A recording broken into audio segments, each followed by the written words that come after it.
అందరికీ నమస్కారం. నా పేరు రమ. 'అగ్రిమెంట్ వైఫ్' 4వ భాగం రచయిత నీలిమ గారు. ఫ్రెండ్స్, న్యూ స్టోరీ కాబట్టి హైప్ ఇవ్వండి. కథకి లైక్ చేయండి. అమృత లోపలికి వెళ్లి అతని ఎదురుగా నిల్చునేసరికి విశాల్ తన వైపు ప్రశ్నార్థకంగా చూస్తుంటాడు. మీరెవరని అడుగుతాడు విశాల్. అప్పటి వరకు కళ్ళు తెరిచి డేంజర్ నుంచి బయటకొచ్చాడన్న ఆనందం పోయి అయోమయంలో పడుతుంది అమృత. విశాల్ కళ్ళు తెరిచాడని తెలుసుకున్న డాక్టర్ మరియు ఫ్యామిలీ మెంబర్స్ గుమ్మం దగ్గర ఉండగానే అతని మాటలు విని అక్కడే ఆగిపోతారు. డాక్టర్ లోపలికొచ్చి విశాల్ని చెక్ చేసి మీరొకసారి ఇలా రండి అని అంటారు భాస్కర్ గారి వైపు. అమృత వైపు చూస్తూ ఏమైందో తెలియక అయోమయంగా మొహం పెట్టుకొని డాక్టర్ వెనకాలే వెళ్తారు వీళ్ళిద్దరూ. అతని క్యాబిన్‌కి వెళ్ళాక వాళ్ళిద్దరిని కూర్చోమని చెప్పి, చూడండి మీ అబ్బాయికి గతం గుర్తుకొచ్చిందని అంటారు డాక్టర్. ఆ మాటకి అమృత, భాస్కర్ గారు ఇద్దరూ కూడా చాలా సంతోషంగా ఫీలవుతారు. కానీ అని డాక్టర్ అనేసరికి మళ్ళీ ఏం చెప్తారో అని భయంగా అతని వైపే చూస్తూ కానీ ఏంటి మళ్ళీ? ఏంటి డాక్టర్? ఏదైనా ప్రాబ్లమా అని అడుగుతుంది అమృత. ప్రాబ్లమ్ ఏమీ లేదు. కాకపోతే అతనికిప్పుడు యాక్సిడెంట్ అయ్యి గతం మర్చిపోయిన దగ్గర నుంచి ఇప్పటి వరకు కూడా జరిగిందేది గుర్తుండదు అని అంటాడు డాక్టర్. అప్పటి వరకు కొంచెం సంతోషంగా ఉన్న అమృత సందిగ్ధంలో పడిపోతుంది. తనని యాక్సెప్ట్ చేస్తాడో లేదో విషయం తెలిసాక ఆయన రియాక్షన్ ఎలా ఉంటుంది అని. అతనికిప్పుడే హెల్త్ సెట్ అయింది కాబట్టి ఇప్పుడిప్పుడే ఉద్రేకపడే విషయాలు ఇలాంటివి ఏమీ చెప్పకూడదు. అతను ఎక్కువ కోపంగా రియాక్ట్ అయినా లేదా ఎక్కువగా ఉద్రేకపడినా ఆ ఎఫెక్ట్ బ్రెయిన్ మీద పడి మళ్ళీ అతను కోమాలోకి వెళ్ళే ఛాన్సెస్ ఉన్నాయి కాబట్టి జాగ్రత్తగా చూసుకోండి అని అంటారు డాక్టర్. అమ్మా అని విశాల్ పిలిచేసరికి అప్పటి వరకు డీప్ షాక్‌లో ఉన్న మిగతా వాళ్ళు ఆ షాక్ నుంచి బయటకొచ్చి అంతలోనే గతం గుర్తుకొచ్చింది అని హ్యాపీగా ఫీలవుతూ అతని దగ్గరకు వెళ్తారు. కన్నా, నువ్వు బానే ఉన్నావా? అని అడుగుతారు పార్వతి గారు అతని చెంపల మీద 2 చేతులు వేసి ఆనందంగా. ఆ అమ్మా! నాకేమైంది? నేను బాగానే ఉన్నాను. అయినా నేనెందుకిక్కడున్నాను? అని అడుగుతాడు విశాల్. విషయమేంటో కొంచెం చూచాయిగా అర్థమైన పద్మావతి గారు ఏమీ లేదు మనవడా. చిన్న యాక్సిడెంట్ అయింది నీకు. ఏమీ గుర్తులేదా? అని అడుగుతారు. లేదు నాన్నమ్మ. నేను ఆఫీస్‌కని ఇంటి దగ్గర నుంచి బయలుదేరాను. అదే నాకు గుర్తు. ఆ తర్వాత యాక్సిడెంట్ అయింది. తర్వాత ఏం జరిగిందో నాకు గుర్తులేదు. ఇదిగో మళ్ళీ ఇప్పుడే మిమ్మల్ని ఇలా చూస్తున్నా అని విశాల్ అంటాడు. అప్పుడే డాక్టర్ దగ్గర నుంచి వచ్చిన వాళ్ళిద్దరూ కూడా విశాల్ మాటలు విని ఇంకా ఏదో చెప్పబోతూ ఉన్న పద్మావతి గారిని చూసి కంగారుగా వాళ్ళ దగ్గరకొచ్చి ఆవిడ చేయి పట్టుకొని ఆపుతారు భాస్కర్ రావు గారు. వాళ్ళకి చెప్పొద్దని కళ్ళతోని సైగ చేసి ఇప్పుడే కదా వాడికి స్పృహ వచ్చింది. అంతలోనే మీరు విసిగిస్తున్నారా? అని చిరుకోపంగా అంటూ మీరందరూ బయటకు వెళ్ళండి. నా కొడుకుతో నేను మాట్లాడాలని అమృతకి సైగ చేసి వాళ్ళందరినీ బయటకు పంపించేస్తారు భాస్కర్ గారు. వాళ్ళలా బయటకు వెళ్ళగానే how are you my son? అని అడుగుతారు విశాల్ భుజం చుట్టూ చెయ్యి వేసి. I am fine dad. అయినా నాకేం గుర్తులేదు. ఏం జరిగిందసలు? అని అడుగుతాడు విశాల్. బయటికి తీసుకువచ్చిన అమృత వాళ్ళందరికీ కూడా డాక్టర్ చెప్పిన విషయం మొత్తం చెప్తుంది. అంటే వాడికిప్పుడు నువ్వెవరో తెలియదా? అని అడుగుతారు పద్మావతి గారు. లేదని అమృత తల అడ్డంగా ఊపేసరికి వాళ్ళందరికీ నోట మాట రాదు. గతం గుర్తుకొచ్చిందని సంతోషం కన్నా ఇప్పుడు అమృత పరిస్థితి ఏంటో తలుచుకుంటే వాళ్ళకేమీ అర్థం కావట్లేదు. కళ్ళ నిండా నీళ్లతో అమృత వైపే చూస్తుంటే అప్పటి వరకు కష్టంగా ఆపుకున్న కన్నీళ్లను ఇంకా ఆపుకోలేక పార్వతి గారిని హత్తుకొని బోరున ఏడ్చేస్తుంది. ఇప్పుడు నేను ఆయన్ని వదిలేసి వెళ్ళిపోవాలా అత్తయ్య? నా వల్ల కాదు. నేనాయన్ని విడిచి క్షణం కూడా ఉండలేనంటుంది వెక్కి వెక్కి ఏడుస్తూ. నువ్వెక్కడికో ఎందుకు వెళ్తావు? నువ్వు మాతోనే ఉంటావు. ఇప్పుడు విషయం చెప్పకూడదేమో కానీ నెమ్మదిగా చెబుదాంలే వాడికి. మేము నచ్చచెప్తాం కదా! మీ పెళ్ళి ఎలాంటి పరిస్థితుల్లో జరిగిందో అని. నువ్వు ఇప్పట్నుంచే బెంగపడకు. వాడైతే బాగయ్యాడు మనకి. అంతే చాలు. నెమ్మది నెమ్మదిగా విషయం చెప్పడానికి ప్రయత్నిద్దాం అందరం కలిసి. నువ్వేమీ నిరాశ చెందకు. అలాగే వెళ్ళిపోవాలని కూడా పిచ్చి పిచ్చిగా ఆలోచించకు. నువ్వెక్కడికి వెళ్ళవు. నువ్వు వెళ్తే మేము మాత్రం ఉండగలమా ఏంటి? అని అంటారు పద్మావతి గారు తనని సముదాయిస్తూ. ప్రస్తుతం అయితే నువ్వేం ఆలోచించకు. కొంచెం సంతోషంగా ఉండడానికే ప్రయత్నించు. సరేనా? ఇంటికి వెళ్ళాక ఏం చెయ్యాలో ఆలోచిద్దామని పార్వతి గారు అనగానే అంతకన్నా ఇంకేం చేయలేక సరేనని తల ఊపుతుంది. నా ఇంటి మహాలక్ష్మి ఎప్పుడూ సంతోషంగా ఉండాలని నేను కోరుకుంటానురా. అలాంటిది నిన్ను ఇబ్బంది పెడతామా? అది కూడా తెలిసి కాబట్టి ఏదో ఒకటి చేయడానికే ప్రయత్నిద్దాం. నువ్వు ఇలా ఏడవకని తన కన్నీళ్ళని తుడుస్తూ అంటారు పార్వతి గారు. అదేంటి మనవరాలా, వాడు ఒప్పుకోకపోతే 4 తగిలించైనా మేము ఒప్పిస్తాంలే. నిన్ను మాత్రం పంపిస్తామా ఏంటి? వాడి పని వాడి చెవి మెలేస్తాను కదా నేను అంటారు విశాల్ గారు తాతగారు. ఆమెను నవ్వించడానికి ప్రయత్నిస్తూ చిన్నగా నవ్వుతూ సరే తాతయ్య అని అంటుంది. అప్పటికే భాస్కర్ గారు బయటకొచ్చి అమృత తల మీద చెయ్యి వేసి నిమురుతూ నువ్వేమీ ఆలోచించకు తల్లి. చూద్దాం. ఇంటికి వెళ్ళాక ఏదో ఒక పరిష్కారము ఆలోచిద్దాం. అంతేకానీ నువ్విలా బాధపడితే మేము చూస్తూ సంతోషంగా ఉండలేము. నీ సంతోషమే కూడా మాకు ముఖ్యమే అని అంటారు. నేను సరే వెళ్ళి ఒకసారి డాక్టర్‌తో డిశ్చార్జ్ గురించి మాట్లాడి వస్తాను అని భాస్కర్ గారు వెళ్ళి ఆయనతో కాసేపు మాట్లాడి ఫార్మాలిటీస్ అన్నీ పూర్తి చేసుకొని ఇంటికి వెళ్ళడానికి పయనమవుతారు. అంతేకాకుండా వాళ్ళు బయలుదేరే ముందే ఇంటికి ఫోన్ చేసి పని వాళ్ళందరికీ దిష్టి తీయడానికి రెడీగా ఉండమని చెప్పి, అలాగే అమృత గురించి ఇద్దరికీ పెళ్ళైపోయినట్లుగా ఎవరూ మాట్లాడొద్దని వార్నింగ్ కూడా ఇస్తారు. ఎంతైనా బిజినెస్ మ్యాన్ కదా! ఎటువంటి క్లూస్ దొరకకుండా మేనేజ్ చేయాలని బాగా ఆలోచిస్తున్నారు కానీ, ఆయనకేం తెలుసు ఎంత పెద్ద తెలివి ఉన్నవాడైనా ఎక్కడో ఒక దగ్గర తప్పటడుగు వేస్తూనే ఉంటారు. మరి ఏం జరుగుతుందో కాలానికే వదిలేయాలి. కాసేపటికి కాంపౌండ్‌లో ఆగుతాయి 2 కార్లు. గబగబా సెక్యూరిటీ వచ్చి డోర్ తీయగానే ఫస్ట్ భాస్కర్ గారు దిగితే వెనుక ఉన్న విశాల్ హుందాగా బిజినెస్ మ్యాన్‌లా డిగ్నిటీగా కారు దిగుతాడు. అతను అలా చూసి కారు దిగుతున్న విధానం చూసి అప్పటికే బయటకొచ్చిన అమృత అలా చూస్తూ ఉండిపోతుంది. ఒకప్పటి విషయాలకి, ఇప్పుడు విషయాలకి ఎంత తేడా అని అనుకుంటూ అలాగే కొంచెం మురిసిపోతుంది. వాళ్ళ ఆయన ఇంత హ్యాండ్సమ్‌గా ఉన్నారని గుమ్మం దగ్గర రాగానే ఆగు కన్నా అని పార్వతి గారు ఆపి పనమ్మాయి తెచ్చిన హారతి పళ్ళాన్ని ఆవిడే స్వయంగా తీసుకొని కొడుక్కి దిష్టి తీసి బొట్టు పెట్టి గుమ్మడికాయ కూడా పగలగొట్టి లోపలికి రమ్మని చెప్తారు. What is this mom? నేనేమైనా పెళ్లి చేసుకొనొచ్చానా? మీరివన్నీ చేస్తున్నారని అంటాడు చిరుకోపంగా. లేదు నాన్న, ఇప్పటి వరకు నువ్వు ఎంతగా సఫర్ అయ్యావో నాకు తెలుసు. దగ్గరగా 4 సంవత్సరాలవుతోంది నిన్ను మళ్ళీ ఇలా చూసి. ఎవరి దిష్టి తగిలిందో ఏమో! మా సంతోషం అంతా దూరమైంది. మళ్ళీ ఇప్పుడు చాన్నాళ్ళకి తిరిగొచ్చింది. అందుకే మా కోసం నువ్వేం కాదనకు. చెప్పినట్లు చెయ్యని పార్వతిగారు అనగానే ఇంకేం అనలేక కుడికాలు లోపలికి పెట్టి వెళ్తాడు. అన్నయ్య అని అంటూ పరిగెత్తుకుని వచ్చి విశాల్‌ని హత్తుకుంటుంది ఐషు. తన తల మీద చెయ్యి వేసి ఎలా ఉన్నావురా నువ్వు? అని అడుగుతాడు ఆప్యాయంగా. ఫైన్ రా అని ఐషు అనగానే తన తల మీద ఒక్కటిస్తాడు. ఏంటే అన్నయ్యనే గౌరవం లేకుండా రా అని అంటున్నావని. ఏంట్రా వచ్చి రాగానే మొదలుపెట్టేశావా?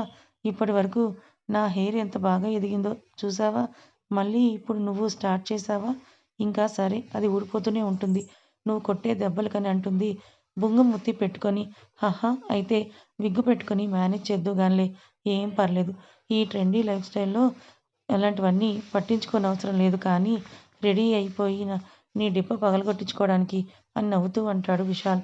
వాళ్ళ చిలిపి గొడవని మురిపెంగా చూస్తున్నారు మిగతా వాళ్ళందరూ కూడా. అప్పుడే పక్కకు తిరిగి చూసిన విశాల్ అతని వైపే ప్రేమగా చూస్తూ నవ్వుతూ ఉన్న అమృతని చూసి మామ్, ఈ అమ్మాయి ఎవరసలు? హాస్పిటల్‌లో ఉన్న దగ్గర నుంచి చూస్తున్నా. ఇంటికి కూడా వచ్చింది అని అంటే మన రిలేటివా అని అడుగుతాడు విశాల్. ఏంట్రా ఏం చేస్తున్నావు నువ్వు? నువ్వు చెప్పింది నిజమేనా? నువ్వేమో ఏసేశారు అయిపోయింది. మీ కబురు తెలుస్తుంది. ఒక 10 నిమిషాల్లో తెలుస్తుందని చెప్పావు. కానీ అసలు న్యూస్ వాళ్ళు ఏమీ రిలీజ్ చేయలేదు కదా! వాడు గానీ చనిపోయేలా ఉంటే ఈ పాటికే న్యూస్‌లో హల్చల్ చేస్తుండేది కదా! అని అంటాడు పరశురాం ఆ ఎదురుగా ఉన్న రౌడీతో. లేదన్నా, నాకు ఇందాకే ఫోన్ చేసిండు చనిపోయిండన్నారు. హాస్పిటల్‌కి తీసుకెళ్తుండ్రు. కానీ మరి న్యూస్ వాళ్ళు ఎందుకు ఇస్తలేదో నాకైతే ఏం అర్థమవ్వట్లేదన్నా. అప్పుడే బయటికి చెప్పకూడదని అనుకుంటున్నారేమో అని అంటాడు ఆ న్యూస్ చెప్పిన రౌడీ. అరే దద్దమ్మల్లారా! ఇంకా మీరెక్కడున్నార్రా? నిజంగా వాడు గానీ చనిపోయి ఉంటే ఈ పాటికి న్యూస్ వచ్చేసేది. వాడంత గొప్పోడు. ఈ పాటికి ఏమీ తెలీలేదంటే వాడు బ్రతికే ఉన్నట్టు. ఒకసారి ఎవరికైనా ఫోన్ చేసి కనుక్కోండ్రా పింజారి వెధవ అని అంటాడు పరశురాం. సరే అన్నా అని చెప్పి వాడు ఫోన్ తీసుకొని వాడికి తెలిసిన ఒక నర్సుకి ఫోన్ చేసి అడుగుతాడు విషయం ఏంటని. వాళ్ళు చెప్పింది విని షాక్ అయిపోతాడు ఆ రౌడీ. ఫోన్ కట్ చేసి బాబోయ్! ఇప్పుడు ఈ విషయం గానీ అన్నకి కానీ తెలిసిందంటే నాకు మూత మోగిపోతుంది. ఈ వెధవగాడు ఏం చేస్తున్నాడో ఏంటో! ఒకటి చేయమంటే ఇంకోటి చేశాడు అని అనుకుంటాడు మనసులోనే. వెంటనే ఆ యాక్సిడెంట్ చేసిన లారీ డ్రైవర్‌కి ఫోన్ చేసి ఏందిరా ఏం చేయమంటే ఏం చేసి వచ్చావు వెధవ? నీ మీద నమ్మకం పెట్టుకొని అన్నకి మాటిచ్చాను నేను. ఇప్పుడు అన్న ముందు నేను అడ్డంగా దొరికిపోయినా నీకు పేమెంట్ కూడా చేస్తానన్నాను కదరా! డబుల్ పేమెంట్ ఇస్తానన్నా. ఇప్పుడు నా అడ్వాన్స్ నాకు ఇచ్చేయి మర్యాదగా. నువ్వు చేసిన ఏదో పనికి అదే ఎక్కువని అంటాడు రౌడీ. అరే ఏందన్నా నువ్వు అలా అంటావు? వాడు చావకపోతే అది నా ప్రాబ్లమా? నేనైతే యాక్సిడెంట్ చేసినా కదా! అడ్వాన్స్ కూడా తిరిగిచ్చేయమంటే ఎట్లా అవుతుంది? పోనీ మన డీల్ ప్రకారంగా ఉన్న ఆ ఎక్స్ట్రా మనీ ఇవ్వద్దు అంతే కానీ అడ్వాన్స్ మాత్రం అడక్కనోయ్ అని చెప్పి వెంటనే ఫోన్ కట్ చేస్తాడు అవతలోడు. అంతలోనే ఒక అతను ఆ రౌడీ దగ్గరికొచ్చి నిన్నన్న పిలుస్తున్నాడని చెప్తాడు. నెమ్మదిగా అడుగులో అడుగు వేసుకుంటూ అతని ఎదురుగా నుంచొని అన్నా వాడు చావలేదంట అది అది అని నసుగుతూ ఉంటాడు. అది ఏంట్రా చెప్పి చావు అని అంటాడు పరశురాం. ఈ యాక్సిడెంట్ వల్ల తలకు దెబ్బ తగిలి గతం మర్చిపోయిండు కదా! ఇప్పుడు మళ్ళీ మామూలు అయిపోయిండంటన్నా అని అంటాడు భయపడుతూనే. వెంటనే కూర్చున్నవాడల్లా మీదకి లేచి ఆ రౌడీ కాలర్ పట్టుకొని బండ వెధవల్లారా 3 పూటలు తినడానికైతే బాగా పనికొస్తారు కదరా! ఒక్క పని చెప్తే మాత్రం ఏది సరిగ్గా చేసి చావరు. మిమ్మల్ని శుభ్రంగా మేపి నేను నా ఆస్తులన్నీ అమ్ముకోవాల్సొస్తుందేమో నాకింకా ఒక్క పని కూడా చేయకుండా ఇంకెందుకురా మీరు వెధవల్లారా అని వాడి చెంపలు వాయించేస్తాడు. What is this dad? వీడిని కొడితే మనకేం వస్తుంది చెప్పండి? వాడిని కొట్టాలి. అప్పుడే మన విలువేంటో తెలుస్తుంది పోనీలెండి. గతం గుర్తుకొచ్చిందని సంబరపడిపోతుంటారు కదా! వాళ్ళ ఇంట్లో వాళ్ళందరూ ఇప్పుడు ఆ పెళ్ళాన్ని ఉంచుకుంటాడో లేకపోతే వెలివేస్తాడో చూద్దాం. దాన్ని బట్టి మనం నెక్స్ట్ ఏం చేయాలో ఆలోచిద్దాం లెండి అని అంటాడు. ఆ పక్కనే కూర్చొని అదంతా చూస్తున్న పరశురాం కొడుకు దివాకర్.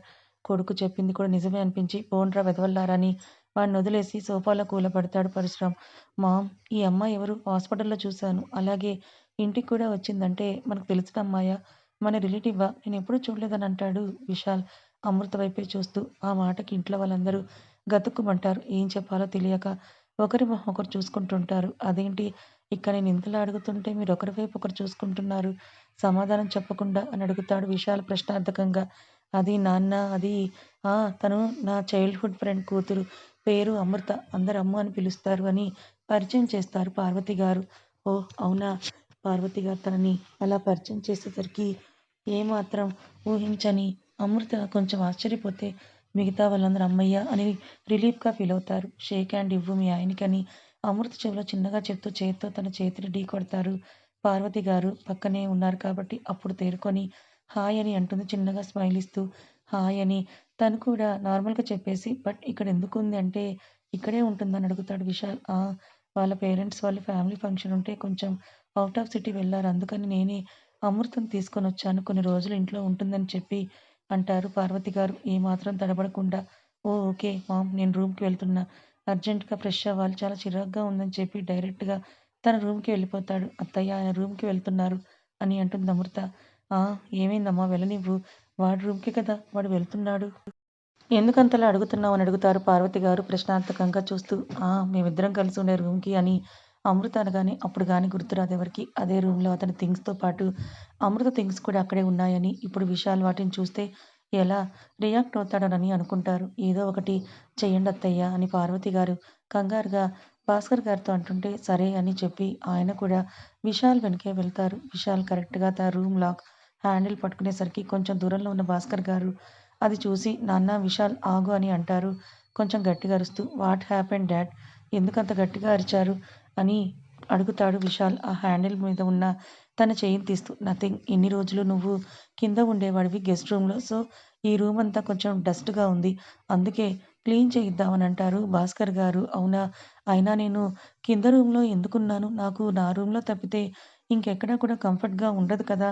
అని అంటాడు విశాల్. చూడు నాన్న నువ్వు ఈ 4 ఇయర్స్‌లో కూడా చాలా డిఫరెంట్‌గా బిహేవ్ చేసేవాడివి. నీకు జరిగిన ఆ యాక్సిడెంట్ కారణంగా.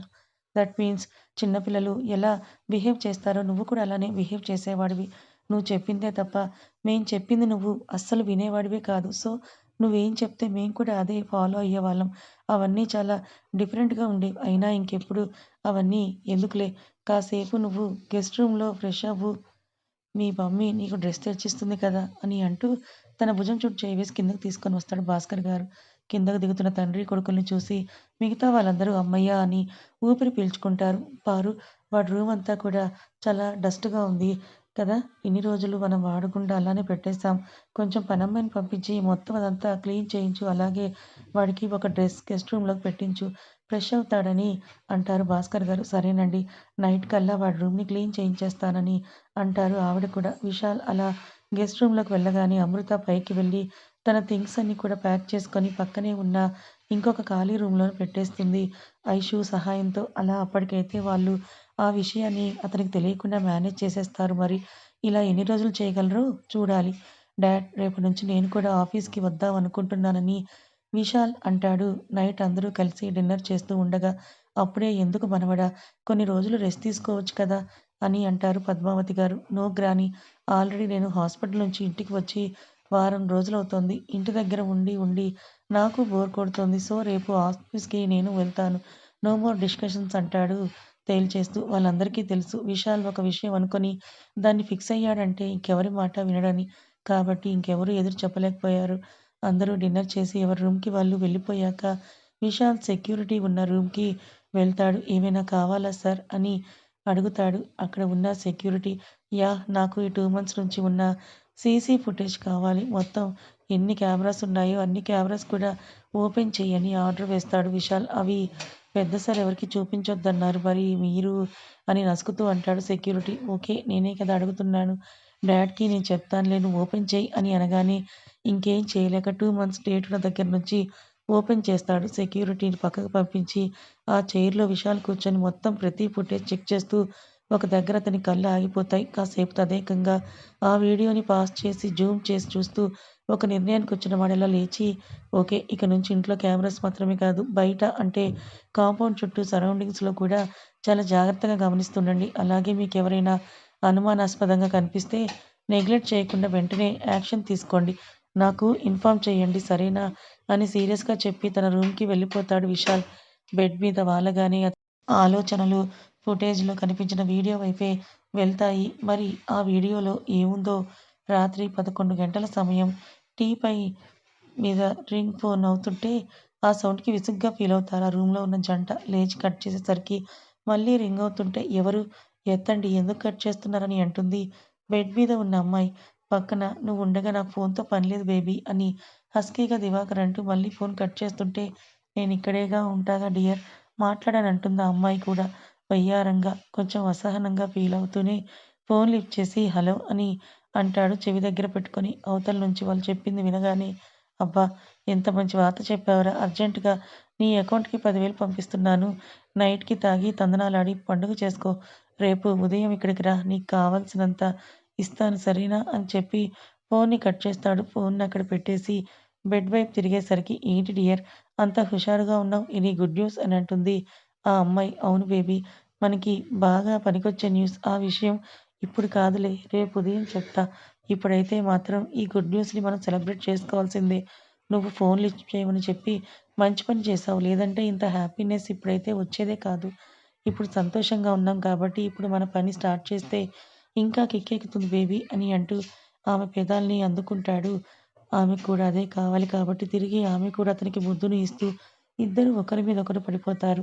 బద్ధకంగా కళ్ళు తెరిచి అతని పక్కనే బెడ్ మీద ఉన్న ఫోన్ తీసి టైం చూసేసరికి 5:30 చూపిస్తుంది. నార్మల్‌గా విశాల్‌కి 5:00కే లేచి ఎక్సర్సైజ్ చేసే హాబిట్ ఉండడం వల్ల వెంటనే లేచి చాలా రోజుల నుంచి బయటకు వెళ్ళలేదు కాబట్టి జాగింగ్ చేయాలనిపించి జాగింగ్ డ్రెస్ వేసుకొని బయటకొస్తాడు. అతను రూమ్ డోర్ ఓపెన్ చేసి స్టెప్స్ దగ్గరకొచ్చేసరికి అతని ముక్కుకి తాకిన సాంబ్రాణి సుగంధ పరిమళానికి మైమరిచిపోయి ఒక్క సెకండ్ అలా కళ్ళు మూసి తెరిచి మమ్మీ ఇంతకు ముందెప్పుడు ఇంత ఎర్లీగా లేచి పూజ చేయదే.